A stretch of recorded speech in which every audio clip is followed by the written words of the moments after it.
টি-টোয়েন্টিতে 50-র century করলেন বাবর আজম। ইতিহাসের চতুর্থ ব্যাটসম্যান হিসেবে টি-টোয়েন্টিতে শততম 50 দেখা পেয়েছেন এই ডানহাতি।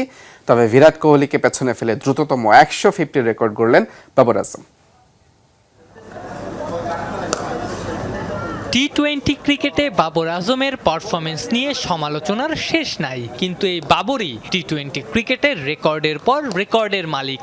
কদিন আগেই দ্রুততম 12,000 রানের মালিক হয়েছেন বাবর। প্রথম ব্যাটার হিসেবে পিএসএল-এ 4,000 রানের মাইল ফলকও স্পর্শ করেন এই ডানহাতি।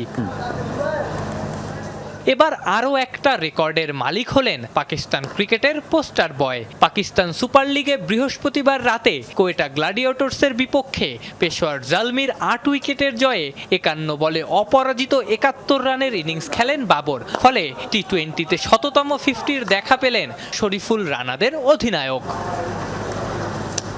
ইতিহাসের চতুর্থ ব্যাটার হিসেবে টি-20তে শততম 50-র দেখা পেলেন বাবর। তার আগে এই মাইল ফলকের দেখা পেয়েছিলেন অস্ট্রেলিয়ার ডেভিড ওয়ার্নার, ভারতের বিরাট কোহলি ও ইংল্যান্ডের জস বাটলার। 116 50 নিয়ে টি-20তে সর্বোচ্চ 50 ওয়ার্নারের, 107 50 নিয়ে দুয়ে কোহলি, বাটলার বাবরের সমান 100টা করে 50। 50-র সেঞ্চুরির তালিকায় লেটেস্ট হলেও এই তালিকায় দ্রুততম বাবর। মাত্র 341 ইনিংসে 150 করা বাবর পেছনে ফেলেছেন চির প্রতিদ্বন্দ্বী বিরাট কোহলিকে। 100টা 50 করতে কোহলির চেয়ে 60 ইনিংস কম লেগেছে বাবরের। বাটলারের লেগেছিল 468 ইনিংস। এই তালিকায় বাংলাদেশিদের অবস্থা খুব একটা সুখকর না।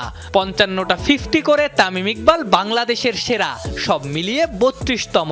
35টা করে 50 মুশফিকুর রহিমার, লিটন দাসের, তারা আছেন 98 নম্বরে। একটা 50 কম সাকিব আল হাসানের। 26টা 50-র মালিক রিয়াদ। এবারের পিএসএল-এ দারুণ ছন্দে আছেন বাবর। এরই মধ্যে করে ফেলেছেন 300-র বেশি রান, আছেন সর্বোচ্চ রান সংগ্রাহকের তালিকার 2-এ। আফনান পিয়াল, যমুনা স্পোর্টস, ঢাকা।